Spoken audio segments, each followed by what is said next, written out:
السلام علیکم اسٹوڈنٹس۔ آج کا ہمارا ٹاپک ہے پارلیمانی طرز حکومت یا پارلیمنٹیرین فارم آف گورنمنٹ۔ پارلیمانی طرز حکومت کو وزارتی یا ذمہ دار حکومت بھی کہتے ہیں۔ جیسا کہ اس کے نام سے ظاہر ہے، پارلیمانی اس نظام میں پارلیمنٹ کو ہی سب سے زیادہ اہمیت حاصل ہوتی ہے۔ اقتدار اعلیٰ کی مالک پارلیمنٹ ہوتی ہے۔ جب عام انتخابات ہوتے ہیں تو جو پارٹی پارلیمنٹ میں زیادہ اکثریت حاصل کرتی ہے اسی کے لیڈر کو وزیر اعظم بنایا جاتا ہے یا وزارت عظمیٰ پیش کی جاتی ہے۔ جب ہم مقننہ اور انتظامیہ کے تعلق کی بنیاد پر حکومتوں کی اقسام بیان کرتے ہیں تو دو طرز حکومت ہوتے ہیں، پارلیمانی اور صدارتی۔ پارلیمانی طرز حکومت میں مقننہ اور انتظامیہ میں ہم آہنگی پائی جاتی ہے۔ مقننہ کا مطلب پارلیمنٹ اور انتظامیہ کا مطلب حکومت۔ تو پارلیمنٹ میں اور انتظامیہ میں ہم آہنگی کا مطلب یہی ہے کہ پارلیمنٹ میں جس پارٹی کی اکثریت ہوتی ہے، انتظامیہ بھی اسی انتظامیہ یعنی کہ کابینہ کے افراد اور وزیر اعظم کا تعلق بھی اسی پارٹی سے ہوتا ہے۔ وہ پارلیمنٹ کے بھی ممبر ہوتے ہیں اور وہ حکومت میں بھی شامل ہوتے ہیں، اور پارلیمنٹ کے سامنے کابینہ اور وزیر اعظم جواب دہ ہوتے ہیں۔ اس لیے اس نظام حکومت کو ہم ذمہ دار طرز حکومت بھی کہتے ہیں، اور اس جواب دہی کی بنیاد پر اس کو ذمہ دار طرز حکومت بھی کہتے ہیں۔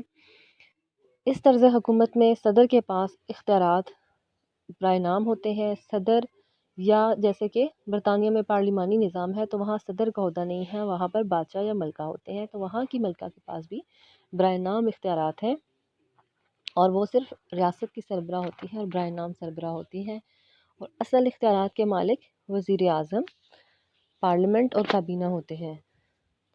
اور پارلیمانی نظام کی مثالیں بھارت ہے، اس کے علاوہ برطانیہ ہے، دنیا کی سب سے پہلا پارلیمانی ملک برطانیہ ہے۔ اس کے علاوہ پاکستان میں بھی پارلیمانی طرز حکومت ہی ابھی رائج ہے۔ پاکستان میں جنرل الیکشن 2018 میں ہوئے، جس پارٹی نے پارلیمنٹ میں اکثریت حاصل کی وہ پی ٹی آئی تھی۔ پی ٹی آئی کے ہی جو لیڈر تھے ان کو وزارت عظمیٰ پیش کی گئی، یعنی کہ وہ وزیر اعظم بنے، اور جو ابھی حکومت کے تمام وزراء ہیں وہ سب کے سب پارلیمنٹ کے بھی ممبر ہیں، جیسے کہ وفاقی وزیر، وزیر اطلاعات و نشریات، وزیر ریلوے، وزیر منصوبہ بندی، وزیر خزانہ، وزیر خارجہ، وزیر داخلہ، یہ سب کے سب پارلیمنٹ کے بھی ممبر ہیں، اور اس کے ساتھ ساتھ وہ کابینہ میں بھی شامل ہیں۔ اور وزیر اعظم پارلیمنٹ میں سے ہی اپنی کابینہ کے افراد کو چنتا ہے۔ تو اس طرز حکومت میں حکومت یعنی انتظامیہ اور پارلیمنٹ میں تعلق پایا جاتا ہے۔ تعلق اس طرح سے کہ وہ ایٹ اے ٹائم حکومت کے افراد جو کہ 15 بھی ہو سکتے ہیں، 20 بھی ہوتے ہیں، کابینہ کے افراد کی تعداد وزیر اعظم کی مرضی پر ہوتا ہے، وہ حکومتی کاموں کی نسبت سے اور ان کی ضروریات کے مطابق وزراء کو شامل کرتا ہے۔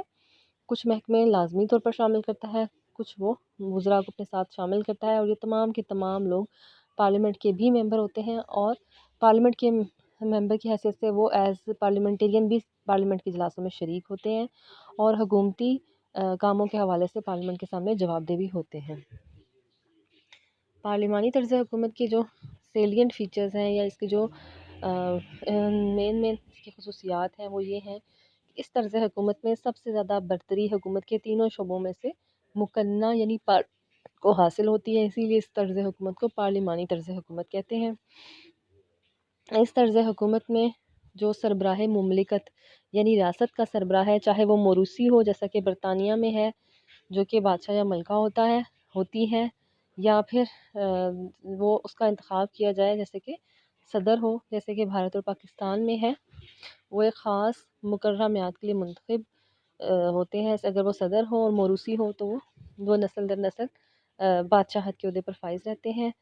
تو جو بھی ان کا سٹیٹس ہو، چاہے موروثی ہے یا منتخب کردہ ہے، ان کے اختیارات بالکل برائے نام ہوتے ہیں، کیونکہ وہ سربراہ ریاست ہوتے ہیں، اور جو سربراہ حکومت ہے وہ وزیر اعظم ہوتا ہے، جو اپنی کابینہ کی مدد سے انتظامیہ کے یا حکومت کے جو اصل اختیارات ہیں ان کو استعمال کرتا ہے۔ اس طرز حکومت کی ایک اور خصوصیت یہ ہے کہ اس میں کابینہ پارلیمنٹ کے سامنے یعنی مقننہ کے سامنے جواب دہ ہوتی ہے۔ وہ پارلیمنٹ کے ممبر ان سے سرزنش کر سکتے ہیں، ان سے سوالات کر سکتے ہیں، ان کے محکموں کی کارکردگی سے ریلیٹڈ ان کو کابینہ کے ممبرس کو پارلیمنٹ کو مطمئن کرنا پڑتا ہے۔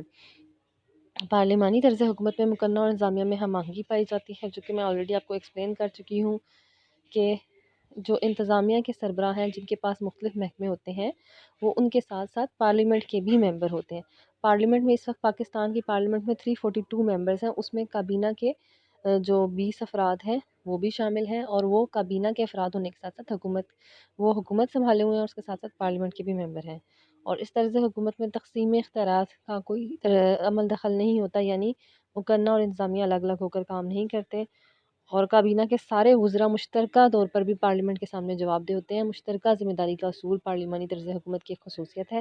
اس کا مطلب یہ ہے کہ اگر وزیر اطلاعات و نشریات سے غلطی ہوتی ہے تو وزیر ریلوے یہ نہیں کہہ سکتا کہ یہ صرف اس کی غلطی ہے، بلکہ کابینہ کے تمام وزراء کے بارے میں کہا جاتا ہے کہ یہ اکٹھے تیرتے اور اکٹھے ڈوبتے ہیں۔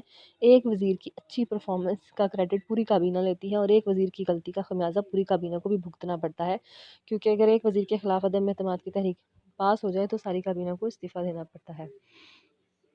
پارلیمانی طرز حکومت کی ایک اور خصوصیت یہ ہے کہ اس طرز حکومت میں وزیر اعظم کو بہت اہمیت حاصل ہوتی ہے۔ اس کو وزیر اعظم پارلیمنٹ میں قائد ایوان کی حیثیت سے شریک ہوتا ہے، اس کے علاوہ حکومت کا سربراہ ہوتا ہے، وہ انتظامیہ کا سربراہ ہوتا ہے، اور حکومت کی ساری مشینری اس کے ارد گرد گھومتی ہے۔ کابینہ کے وزراء کو پارلیمنٹ میں سے اپنی مرضی میں سے ان کا چناؤ کرتا ہے، اور کابینہ کے جتنے بھی محکمے ہوتے ہیں حکومت کے، ان سب کی خود بھی نگرانی کرتا ہے، اور ہر وزیر کو اپنی مرضی سے جس کو وہ جس قابل سمجھتا ہے اس کی قابلیت اور اس کی استطاعت، اس کی صلاحیت کے مطابق اس کو وہ محکمے بھی دیتا ہے، اور ہر محکمہ ڈائریکٹ وزیر اعظم کی زیر نگرانی بھی ہوتا ہے۔ جو پارلیمانی طرز حکومت ہوتا ہے جن جن ممالک میں ہے، جیسے کہ پاکستان میں، ان سب میں سب سے زیادہ جو مرکزی عہدہ اور سب سے زیادہ جو اہمیت حاصل ہوتی ہے وہ وزیر اعظم کو حاصل ہوتی ہے۔